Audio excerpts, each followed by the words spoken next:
to yet another video of the Yoga of Life. So today's topic that I'm going to talk about, and that really kind of ties in with what we're going through during these times, is building emotional resilience. So resilience is this ability to bounce back after a difficult life event or a stressful time in our lives. And I will go further and say that resilience is also the ability to adapt to changes, the ability to adapt to different life perspectives, the ability to shift and to grow and to move between different identities and different life perspectives, in a more flowing fashion versus in a push-pull dynamic, or versus the feeling of this need to have to, or without this extra pressure that we put on ourselves. But it's kind of this ability to flow between different life perspectives easily. And personally for me, one way to cultivate, of course there are many ways, and I feel they're all interconnected ways, and some things work for someone more than some things work for someone. One way for me to kind of regulate my emotions and to build that resilience has been the practice of yoga. Again, I've spoken about yoga in another video.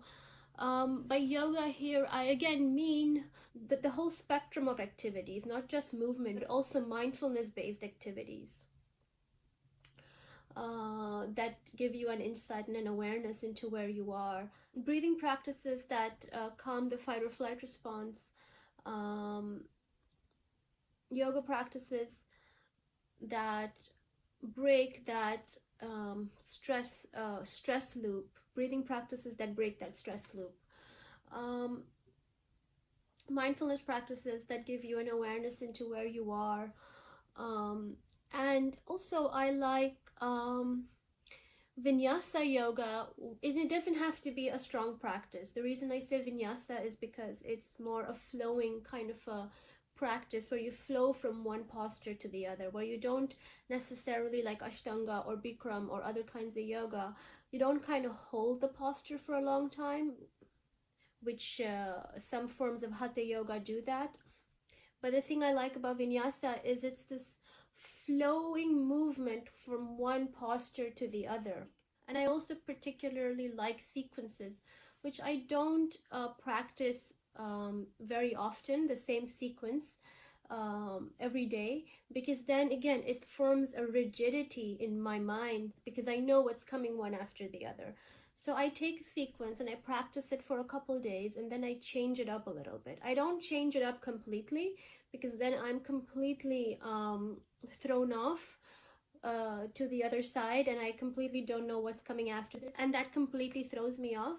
So when I started with a flowing vinyasa practice, so that it kind of tells my brain that I'm flowing from one life perspective to another in a very graceful manner, in a way that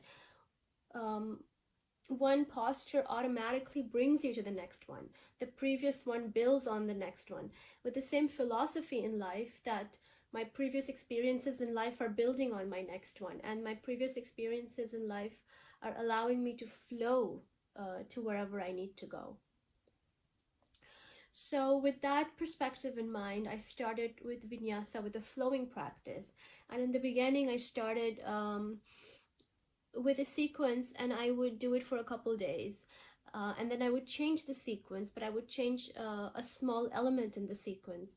So I'm not completely thrown off, yet there is a change. So my mind adjusts to change more easily. And over time, I would create more and more and more change. So I started with less, and then slowly I would up the game a little bit, I would say. And slowly over time, I also started to do the same sequence for fewer days. So in the beginning, I started with a couple of days, and then I would do the same sequence, say for only a day, and I would have more and more changes. And every time I would do that, I would come back and check with myself if this works for me or not, because I didn't want to also put pressure on myself for doing it, or I didn't want to live in shoulds that I should do it. I wanted to do it in my own pace, and I wanted to honor my process, and I wanted to trust my process more than anything else. Because if I tell myself that, oh, I should do this, or I shouldn't do this, or I need to go at a certain pace, I'm telling myself that I don't trust myself. I'm telling myself that my process is not okay, or not or not right, or is wrong for me. So my brain is telling my brain, or my body is telling my brain, or my ego is telling my true self that I'm wrong, or what I'm doing isn't okay.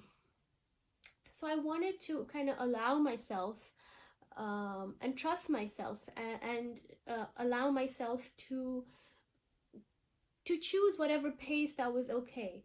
So I kind of had to find the sweet spot between not staying too much in my comfort zone, but not jumping out so much that I would completely throw myself off. So I wanted to find a sweet spot for myself, and I believe that the sweet spot for everybody will be different. The sweet spot that is for me is not the same sweet spot for someone else.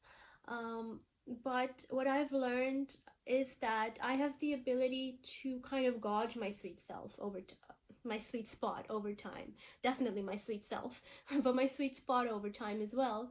And with my clients, I kind of over time have also realized that I can gauge their sweet spot as well.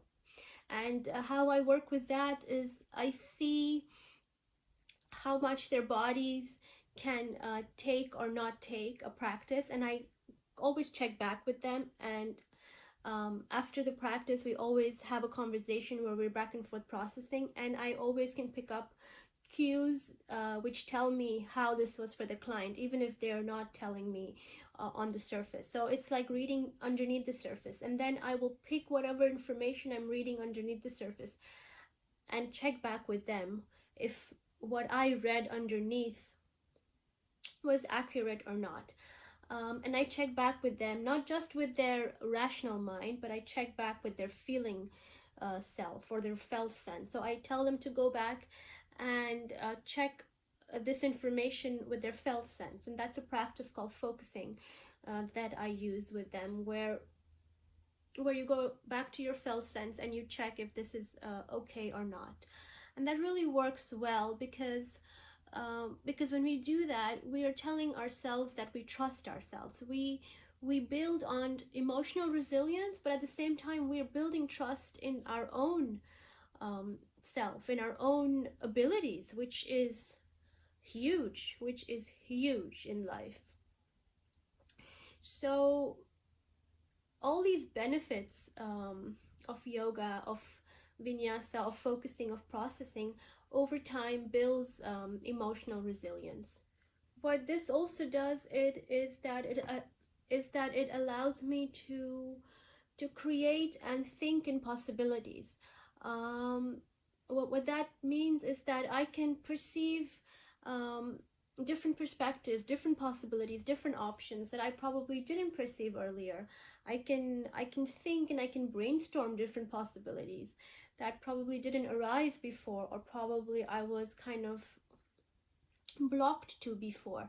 So what I can do is I can think and shift my perspective way more easier, and I can flow in possibilities as well. So what I've realized is it could be two contradictory possibilities, and I can easily flow between them. A good example for that comes to my mind right now is being a single mother with my kids on the days that I have them, and then on the days that I don't have them, I'm just a single person doing life.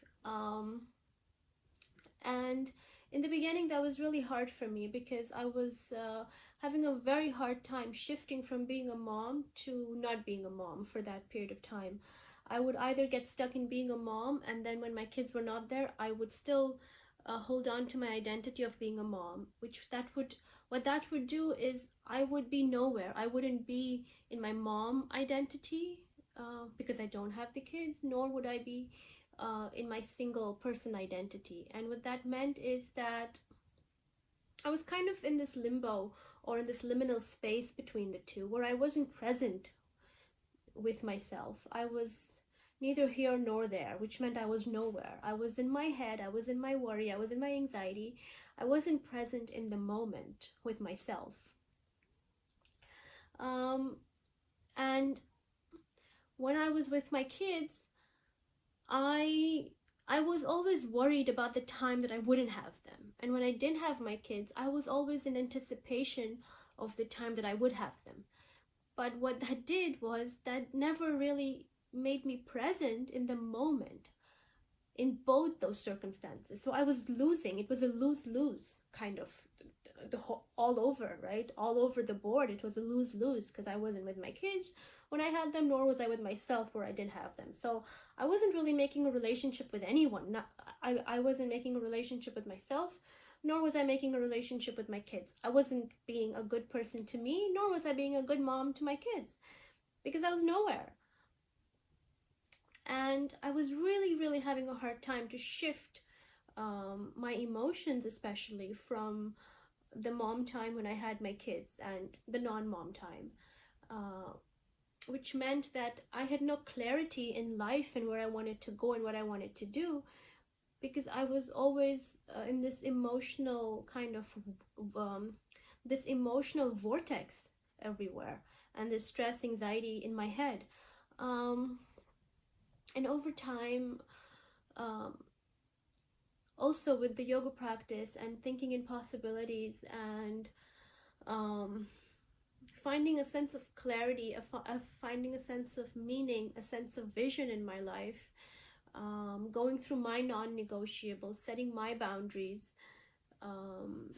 thinking in perspectives, thinking in possibilities, telling my brain that I can actually survive and even thrive in different kind of the whole science of neuroplasticity. I talked about that earlier as well in another video, that our brains are plastic, so we can kind of mold them in a way that we want, and we can create the reality we want. So all of these different things that I just mentioned earlier, it allowed me to flow between perspectives way more easier. It allowed me to regulate my emotions with a lot more ease. And now that I have my kids, oh my God, we have a blast when I have them, because I am fully present, I am fully there. And when I don't have them, I'm also fully. So what it created is so much room for me to really be present with my kids, and so much room for me to really be present with myself. And it creates so many new possibilities in life, so many new opportunities and perspectives that I didn't even think that I had before, all because I'm being present. I'm allowing myself to flow in perspectives. I'm allowing whatever is coming up to come up and bring that into awareness. And I'm taking all that stuff underneath, all that information that I get, to be able to create a new path for myself, with this perspective that life is constantly changing. We're constantly evolving, and working from this growth mindset. So emotional resilience, to wrap it up, is this ability to bounce back faster, and also this ability to adapt to changes, to adapt to different life perspectives, to flow through different life perspectives faster, better, with more calm, with a sense of grace, with a deep sense of trust, and a deep sense of knowing in ourselves, with a deep sense of gratitude, I would say, a deep sense of contentment, I would say, a lot of contentment, a lot of gratitude that comes with it, and brings us to better possibilities, and better possibilities. We kind of keep evolving in that on that path. So yeah, it's definitely something that has really changed my life. Thank you.